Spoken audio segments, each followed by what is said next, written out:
What's up, Rebuild Conference? Yo! Hey! Welcome to Rebuild 2015. That's what's up. Welcome to Rebuild 2015. We're doing an intro here for the conference. Coming at you from Dallas, Texas. This is Marcelino. D-Town, what's up? This is Anthony. And we are the Crossroads Pursuit. And as an intro, we wanted to just talk a little bit about what youth ministry is and give some broad strokes for you today. We want to start with just asking a few questions. The first question is, what's the difference between youth ministry and adult ministry? I think the difference between youth ministry and adult ministry is not a categorical difference. I think that in terms of ministry in general, it's always the same, and that means that it's always through love. It's always personal. It's always something that engages both the mind and emotions, engages with life. But I think the main difference between ministering to adults and ministering to youth is that, in a large part, the last generation of Catholics, at least the ones that are active, are culturally active. And this culture that is being brought up, this generation, has a very antithetical culture to religion. These kids are growing up in a very different world than their parents did. Most of the time, these kids are going to school where they're spending most of their days not with their parents, but with their peers. And they're increasingly secluded to their peers. So they're basically raising each other. So this brings us to the third question. Okay, is youth ministry about catechizing these kids, or is it about conversion? Is it about teaching these kids their faith, or is it about bringing them to encounter with Christ? Now, I would absolutely say it is the former. I mean, there are components of both that need to be present in every youth ministry, but the primary focus needs to come from the fact that these kids are not converted. They're not going to be interested in learning their faith until they have encountered God, until they've experienced Him.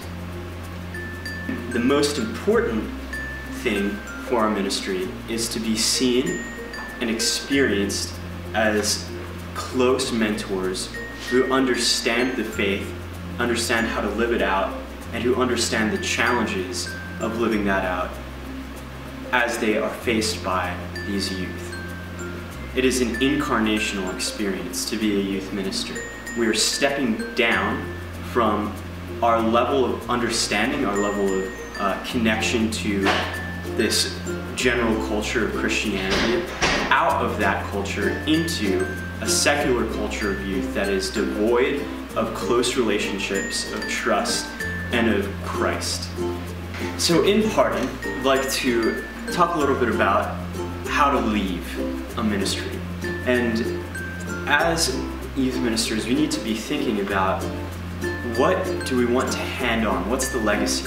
And the legacy really is the leaders that we have established, that we have sown into, that the youth and adults would be at a point of being so converted and so strong in the way that they approach ministering to each other that the ministry itself has already gone beyond us. And we are going to show some clips of Marcelino leaving St. Gabe's, the last church that he was minister at. And what I want you to see in this is what the youth are like at this point, how they have been built up in order to be able to sustain ministry themselves without him. And after that, we're going to have a time of worship.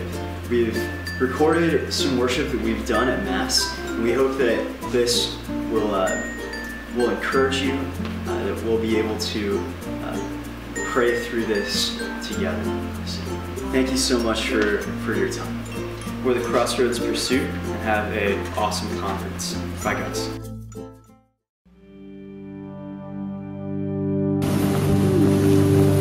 So Marshall has been assistant youth director here at St. Gabriel's for the past 3 years. And for those of you who haven't heard, tonight is his last night. Marshall, you've made an incredible impact on everybody here at St. Gabriel's, but especially the youth. And if there's one thing that I've learned over the past 3 years, it's that we are called to do more than just attend Mass on Sundays. We are called to seek Christ in everything we do, to have a relationship with Him because He calls us by name individually and seeks us out and wants to have a relationship with us. At the Last Supper, He gave His last discourse. He said to them, "A new command I give you, love one another as I have loved you." So you must love one another, and by this everyone will know that you are my disciples, if you love one another. That's what I would ask, that you guys would love one another. That is my prayer for this place.